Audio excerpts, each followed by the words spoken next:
Friends, welcome back to our channel. 4ാം ക്ലാസ്സിലെ എല്ലാ കൂട്ടുകാർക്കും പുതിയൊരു വീഡിയോയിലേക്ക് സ്വാഗതം. നമ്മൾ നോക്കാൻ പോകുന്നത് 4ാം ക്ലാസ്സിൻ്റെ മലയാളത്തിൻ്റെ കേരള പാഠാവലിയിലെ 1ാമത്തെ യൂണിറ്റിലെ ഒരു പാഠഭാഗമായിട്ടുള്ള അരികെ അകലെ എന്നുള്ള പാഠഭാഗമാണ്. അപ്പോൾ ഇതിന് മുന്നേയുള്ള പാഠഭാഗങ്ങളെല്ലാം നമ്മൾ അപ്ലോഡ് ചെയ്തിട്ടുണ്ട്, എല്ലാ പ്രവർത്തനങ്ങളും അപ്ലോഡ് ചെയ്തിട്ടുണ്ട്. ആവശ്യമായിട്ടുള്ള കൂട്ടുകാർ പോയിട്ട് കാണുക. ഓക്കെ, താഴെ ജസ്റ്റ് പ്ലേലിസ്റ്റ് കയറി കഴിഞ്ഞാൽ നിങ്ങൾക്ക് ഡിസ്ക്രിപ്ഷനിൽ നോക്കി കഴിഞ്ഞാൽ കയറാൻ വേണ്ടി പറ്റുന്നതാണ്. യാത്ര അകലത്തുള്ളവയെ അരികിലെത്തിക്കും, അത് കൗതുകം പകരും. എന്നാൽ യാത്രയിൽ കാത്തിരിപ്പിൻ്റെ നോവും നൊമ്പരവുമുണ്ട്. എങ്ങനെ? ശരിയാണല്ലേ? യാത്ര എന്ന് പറയുന്നത് ഇപ്പോൾ നമ്മൾ വീട്ടിൽ നിന്ന് പോവുകയാണെങ്കിൽ നമ്മുടെ അമ്മയ്ക്കും അച്ഛനൊക്കെ ഒരു വേവലാതി ഉണ്ടാവും അല്ലേ, എപ്പോൾ നമ്മളെത്തും, എപ്പോൾ തിരിച്ചെത്തും എന്നൊക്കെ വിചാരിച്ചിട്ട്. പക്ഷെ യാത്ര എന്ന് പറയുന്നത് എപ്പോഴും കൗതുകമാണെങ്കിലും യാത്രയിൽ കാത്തിരിപ്പും നൊമ്പരവും നോവും ഒക്കെ ഉണ്ടെന്നാണ് പറയുന്നത്. അപ്പം അങ്ങനെ പറയുന്ന ഒരു പാഠഭാഗം തന്നെയാണ് ഇത്, അരികെ അകലെ എന്നുള്ളതാണ്. ഇവിടെ നോക്കൂ, ഒരമ്മ എന്തോ കാത്തിരിക്കുകയാണല്ലേ. നമുക്ക് എന്തായാലും പാഠഭാഗം ഒന്ന് വായിച്ചു നോക്കാം. കാത്തിരിപ്പ്. എൻ മകൻ എന്തുപോൽ വരാഞ്ഞു തോഴി, ചൊല്ലിന്നലെ ഇന്നേരം വന്നതല്ലോ. കാലികൾ കാണാഞ്ഞു കാട്ടിൽ നടക്കുമ്പോൾ കാൽത്തള്ളിൻ മുള്ളു തറച്ചില്ലലി. കായ്കളെ കൊള്ളുവാൻ പാഴ്മരമേറിടും, കാനനം തെന്നിലെ വീണാനോദാൻ. ചാരത്തടുത്തു തെളിക്കുന്ന നേരത്തു കാലികൾ കുതർന്നില്ലലി. കാനനം തെന്നിലെ നെൽവഴി കാണാഞ്ഞു, ദീനനായി നിന്നഴകുന്നനാ ഞാൻ താൻ. സഞ്ചരിച്ചിടുമ്പോൾ വൻ പുലി തന്നാലെ, വഞ്ചിതനായനോ ചൊല്ലുതോഴി. പിള്ളരുമായി പിടിച്ചു കളിക്കുമ്പോൾ അല്ലലായി വീണു കിടന്നാനോ താൻ. ചോറെല്ലാം മാറി ചമഞ്ഞു തുടങ്ങുന്നു, നീറുന്നീ തുള്ളവും പിന്നെ പിന്നെ. കൃഷ്ണഗാഥ, ചെറുശ്ശേരിയുടെ കൃഷ്ണഗാഥയിലെ വരികളാണ് ഇവ. ഇനി എന്താണ് ഇതിൽ പറയുന്നത് കൂട്ടുകാരെ? ചെറുശ്ശേരി രചിച്ച ഒരു കവിതയാണ് ഈ ഒരു കാത്തിരിപ്പ് എന്ന് പറയുന്നത്.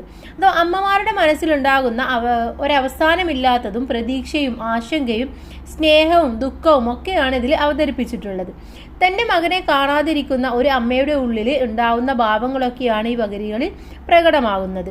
കവിതയിൽ ഒരു അമ്മ തൻ്റെ മകൻ കാട്ടിലേക്ക് പോയതിൽ വളരെ വേവലാതിയായിരിക്കുന്ന ഒരവസ്ഥയാണ്. എവിടെ പോയതാണ്, ഇപ്പം ഏതവസ്ഥയിലാണ് ഉണ്ടായിരിക്കുക? കാട്ടിൽ പോയിട്ട് മുള്ളു കുത്തിയിട്ടുണ്ടാവോ, പാഴ്മരത്തിൽ കയറി വീണിട്ടുണ്ടാവോ, കാട്ടിൽ വഴി തെറ്റിയിട്ടുണ്ടാവോ, പുലി ആക്രമിച്ചിട്ടുണ്ടാവോ, കുട്ടികളുമായി കളിക്കുന്നതിൽ പരിക്കേറ്റിട്ടുണ്ടാവോ, അങ്ങനെ ഒട്ടേറെ ഭയങ്ങളാണ് ഈ ഒരു അമ്മക്ക് തോന്നുന്നത്. ഓക്കെ, അപ്പം ഇത്തരത്തിലുള്ള ഭയങ്ങളൊക്കെ ശക്തമാവുകയാണ് ചെയ്യുന്നത്.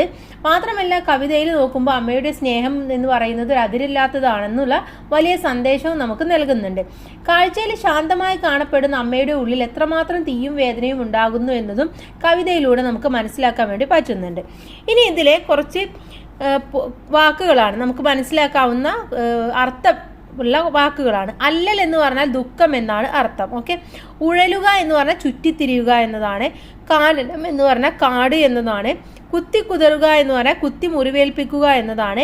തറച്ചില്ലലി എന്ന് പറഞ്ഞാൽ തറച്ചിട്ടുണ്ടാവില്ല അല്ലേ എന്നുള്ളതാണ്. തോഴി എന്ന് പറഞ്ഞാൽ കൂട്ടുകാരി. ദീനൻ എന്ന് പറഞ്ഞാൽ വിഷമിച്ചവൻ.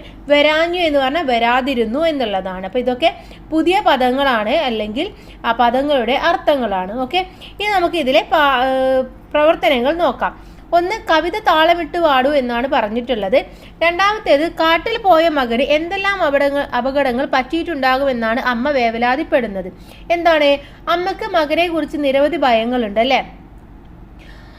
കാട്ടിൽ മുള്ളുകുത്തിയെന്നോ, കായ്കൾ എടുക്കാൻ പാഴ്മരത്തിൽ കയറി വീണെന്നോ, കാട്ടിൽ വഴി തെറ്റിയെന്നോ, പുലിയാൽ ആക്രമിക്കപ്പെട്ടെന്നോ, കളിക്കുമ്പോൾ വീണെന്നോ, പരിക്കേറ്റെന്നോ എന്നിങ്ങനെ പലതരം അപകടങ്ങൾ അമ്മയുടെ മനസ്സിൽ വരുന്നുണ്ട്. ഇനി രണ്ടാമത്തേത്, നീറുന്നീ തുള്ളവും പിന്നെ പിന്നെ. എന്താണ് ഈ വരികളുടെ ആശയം എന്നാണ് ചോദിച്ചിട്ടുള്ളത്. എന്താണ് ഈ വരിയിൽ അമ്മയുടെ ഉള്ളിൽ എത്രമാത്രം ദുഃഖം നിറഞ്ഞിരിക്കുന്നു എന്നതാണ് കാണിക്കുന്നത്. മകനെ കുറിച്ച് ഭയപ്പെടുത്തുന്ന അല്ലെങ്കിൽ ആശങ്കകൾ ആകെയുള്ള ശരീരത്തിൽ നീരുന്ന പോലെ വലിയ ദുഃഖം നിറയുന്നു എന്നതാണ് കവി പറയുന്നത്.